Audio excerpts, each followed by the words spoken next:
열왕기상 21장 1절입니다.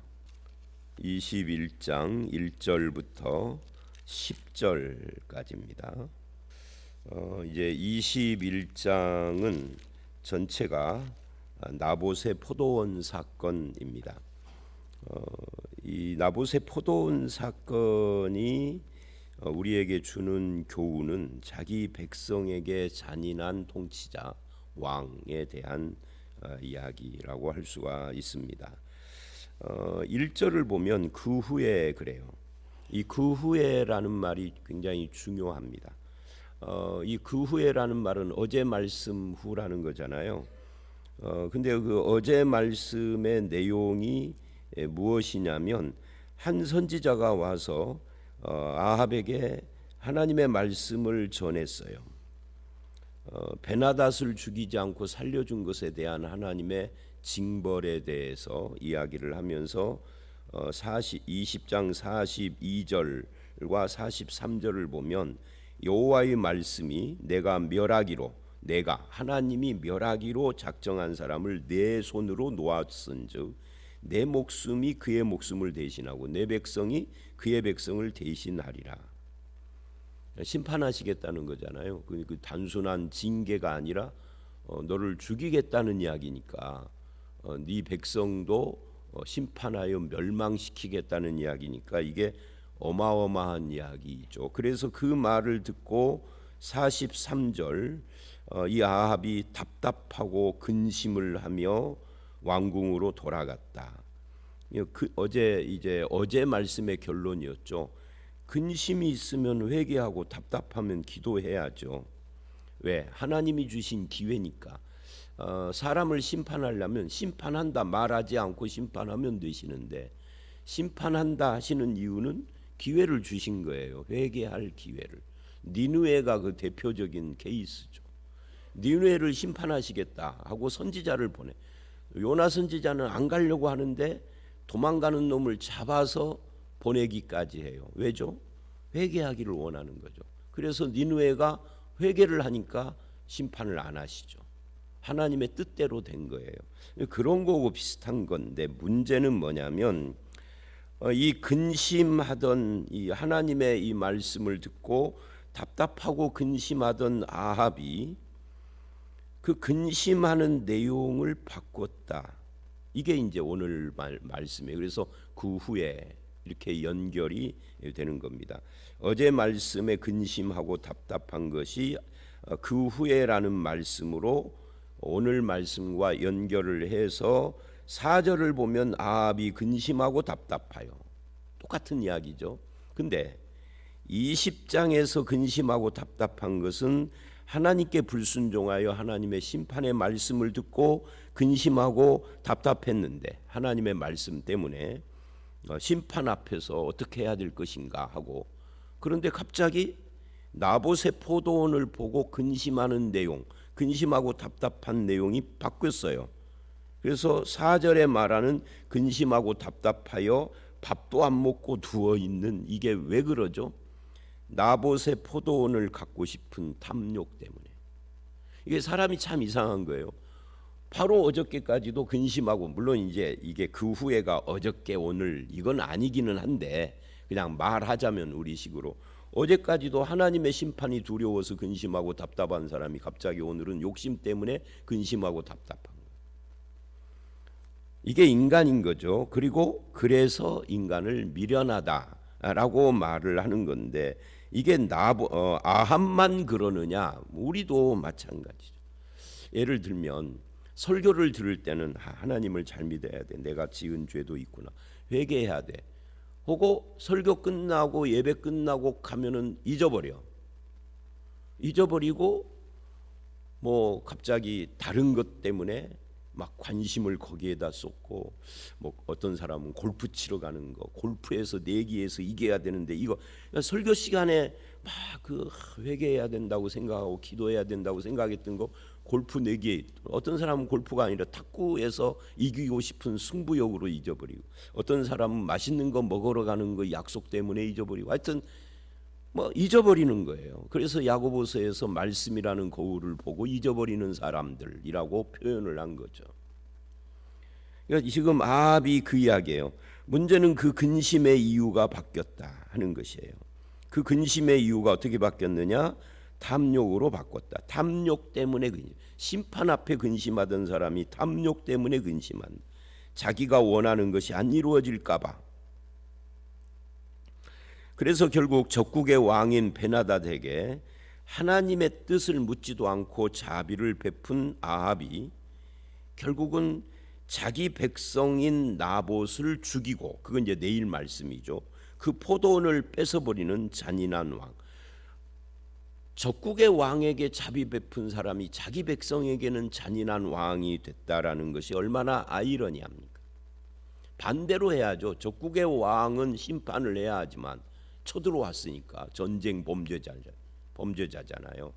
우리 백성에게는 자비를 베풀어야 되는데 이 왕이 거꾸로 지금 하고 있으니 이게 인간이다. 사람이 악독해지고 잔인해지는 중요한 원인. 그 우리가 이제 TV나 뉴스나 뭐 이런 걸 보면은 정치인들이나 힘 있는 사람들이 그렇게 죄를 짓고 잔인한 일을 하고 막 하는 그런 것들을 많이 보잖아요. 아랫사람에게 그러기도 하고 무슨 정치적인 뭘로 그러기도 하고 뭐 누구를 잡아 넣었다 뭐 했다 하는 것들이 왜 생기느냐 하는 원인을 보면은 그 원인을 추적해서 뒤쪽으로 쭉 근원까지 가보면은 뭐가 있을까요? 탐욕이 있죠. 욕심이 있죠. 어떤 사람은 대통령 자리에 대한 욕심, 어떤 사람은 무슨 권력에 대한 욕심 또는 돈에 대한 욕심, 뭐 여러 가지 욕심의 종류는 수없이 많으니까요. 이 탐욕이 그 뒤에 있다고요. 지위에 대한, 명예에 대한 욕심도 있고요. 그것을 유지하거나 얻으려고 하는 그런 욕심 또는 사람들의 인기나 이런 것들을 얻으려고 하는 이런 탐심에 지배된 인간은 뭐든지 할 수 있다. 사람을 죽이는 일도 할 수 있다 하는 것을 지금 아합이 보여주고 있는 겁니다. 그래서 이 내가 가진 이 탐심은 내가 가진 것에 대한 만족이 없고 기쁨이 없기 때문에 생기는 거예요. 신자의 만족과 기쁨은 어디에 있죠? 예수 그리스도와 그 복음과 구원에 있죠. 근데 그런 것에 대한 만족이나 기쁨이 없으니까 채워지지 않는 세상 것으로 탐심을 부리고 그 탐심을 채우기 위해서 잔인하기도 하고 교활하기도 하고 온갖 못된 짓을 다 하는 것이다 하는 것을 우리는 이 아합을 통해서 보게 됩니다. 이것이 세상에만 있냐? 그렇지는 않아요. 교회 안에도 있을 수 있어요. 특히 어떤 직분이나 이제 직분자를 뽑는 선거 같은 것을 앞에 두면 그 속에 있는 탐심이 작동을 합니다. 사실은 직분은 하나님이 주시는 선물이라고 생각을 하고 받은 사람은 그 은혜에 감사하며 평생 은퇴할 때까지 평생 그 직을 감사함으로 감당하면 되고, 이 직분에 뽑히지 않은 사람은 직분하고 구원하고는 상관없으니까 구원의 은혜에 감사하면서 내가 있는 위치에서 또한 충성을 다하면 되는 건데, 특히 우리나라 사람들은 예수를 믿어도 생각은 유교적이라 그래서 직분을 아무리 성경이 뭐라고 해도 감투라고 생각해요. 그래서 거기서 헤어나오지를 못해요. 밥 사주고 뭐하고 그러면서 어떻게 해서든지 얻으려고 탐하는 거죠. 하나님이 주신다는 생각을 못하는 거죠. 하나님과 상관없는 자기의 명예욕인 거예요. 그리고는 막상 그 직분을 받으면 교회의 직분은 섬김인데 오히려 지배하고 누리려고 하고, 이런 것들이 사실은 아합보고 달릴 것이 뭐가 있느냐 하는 것이죠. 여러분은 무엇 때문에 근심하십니까? 무엇 때문에 답답해 하십니까? 그 근심과 답답함이 선한 것을 위한 것입니까? 하나님을 위한 것입니까? 진리를 위하고 믿음을 위하고 누군가에게 하나님의 뜻과 은혜를 증거하고 전하고 사람을 세워주고 하는 이런 일에 근심하고 이것이 잘 안 돼서 답답한 것은 정말 옳은 일이죠. 근데 그게 아니라 자기 탐욕을 위한 근심과 답답함이라면 한번 생각을 해봐야 되겠고, 하여튼 그런 겁니다. 그런 이야기예요, 이 오늘 본문이. 그래서 이제 1절을 보면 그 후에, 이 그 후에를 지금 설명을 쭉 한 거예요. 나봇이 이스라엘에 포도원이 있어. 이스라엘은 이제 지명입니다. 사마리아 왕 아합의 왕궁에서 가깝더니, 왕궁에서 가까운 곳에 있으니까 눈에 띄었겠죠. 아합이 나봇에게 내 포도원이 내 왕궁 곁에 있으니 나에게 주어서 채소밭을 삼게 하라. 그 대신에 그보다 더 아름다운 포도원을 내게 말하자면 대토를 해주겠다, 그 말이죠. 아니면 돈으로도 주겠다, 팔아라, 뭐 그런 이야기입니다. 어떻게 보면 정상적인 거래를 요구한 거니까 아무 문제가 없어 보여요. 그렇잖아요. 더 좋은 땅 주겠다, 아니면 돈으로 주겠다, 아무 문제가 없죠. 그런데 이것은 이 2절 말씀과 3절 말씀, 그런데 이 정상적인 것에 대해서 나봇이 아합에게 이렇게 말을 해요. 내 조상의 유산을 왕에게 주기를 여호와께서 금한다. 아니, 토지 거래하자는데 뭘 그걸 여호와께서 금한다고 그래요? 이게 우리나라의 입장에서 이 본문을 보면 이게 좀 나봇이 조금 이해가 안 된다. 아니 뭐 거래하면 되지, 왕이 또 달라는데. 그런데 이게 우리나라 입장에서 보면은 안 되는 것이 신명기 19장 14절이나 이런 그 율법을 보면 이스라엘은 이 토지에 대해서 하나님께서 이스라엘의 그 지파마다 나눠줬잖아요. 나눠주고 지파 안에서는 또 가문별로 나눴단 말이에요. 하나님이 주신 거죠. 그리고는 뭐라고 했느냐면 이 토지의 지계표, 경계표를 옮기지 말아라. 그러니까 이스라엘은 근본적으로 토지를 사고 팔고를 할 수 없는 거예요. 혹시 내가 가난해서 팔아먹었으면 가까운 친족이, 가알이라고 그러죠. 기업 모르는 자, 이 가까운 친족이 대신 돈을 주고 사서 기업을 그 원주인에게 물려주어야 돼요. 그것도 안 되면 이 땅을 산 사람이 6년 동안만 돈 주고 사서 6년 동안만 자기 소유로 경작을 하다가 7년째 안식년이 되면 물려줘야 돼요. 안식년 때 안 되면 희년 때라도 물려줘야 돼요. 그러니까 이 토지는 근본적으로 이스라엘에게 있어서는 전 세계에 해당되는 게 아니에요. 이스라엘에 해당되는 겁니다. 토지는 하나님이 주인이고 하나님이 나눠준 사람이 그것을 다른 사람에게 넘겨줄 수 없게 돼. 그 이야기를 지금 하는 거예요, 나봇이. 그러니까 우리나라 사람이 읽기에는 2절의 아합의 말이 아무 하자가 없어 보이지만 이스라엘 사람이 읽기에는 이 아합의 이런 태도는 율법을 무시하는 태도란 말이죠. 나봇은 율법을 지키려고 한 거고, 이게 사실은 신앙의 문제다 하는 것을 지금 보여주고 있는 겁니다. 그러니까 그렇게 말을 하니, 율법에서 금한다, 하나님이 금한다니 아합이 할 말이 없는 거죠. 그래서 이스라엘 사람 나봇이 아합에게 대답하여 이르되 내 조상의 유산을 안게 줄 수 없다 하므로 아합이 그래서 근심하고, 이거 갖고는 싶은데 방법이 없는 거예요. 율법이 금하고 하나님이 금한다니.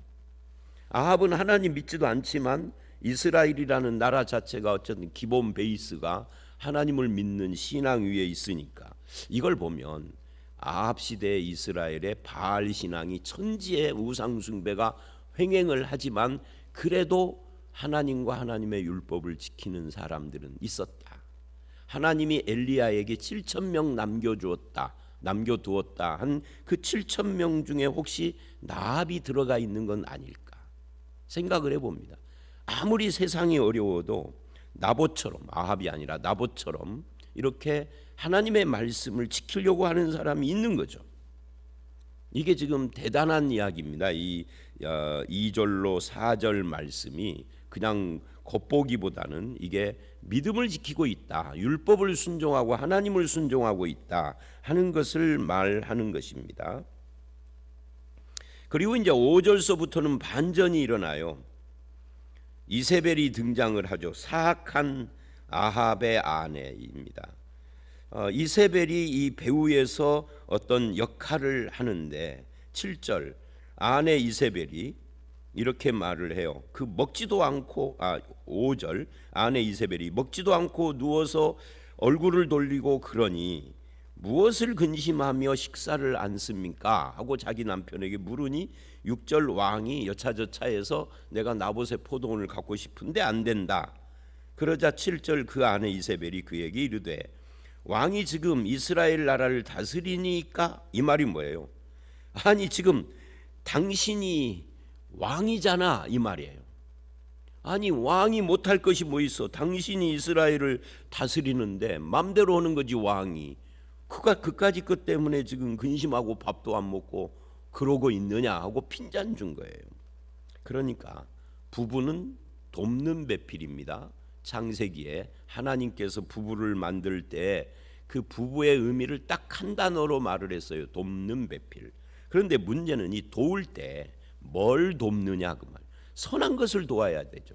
믿음을 돕고 선한 것을 돕고 그래야 하는데 지금 악을 돕는 거예요. 악을 부추기고 있고, 그러니까 이 사악한 여자인 거죠.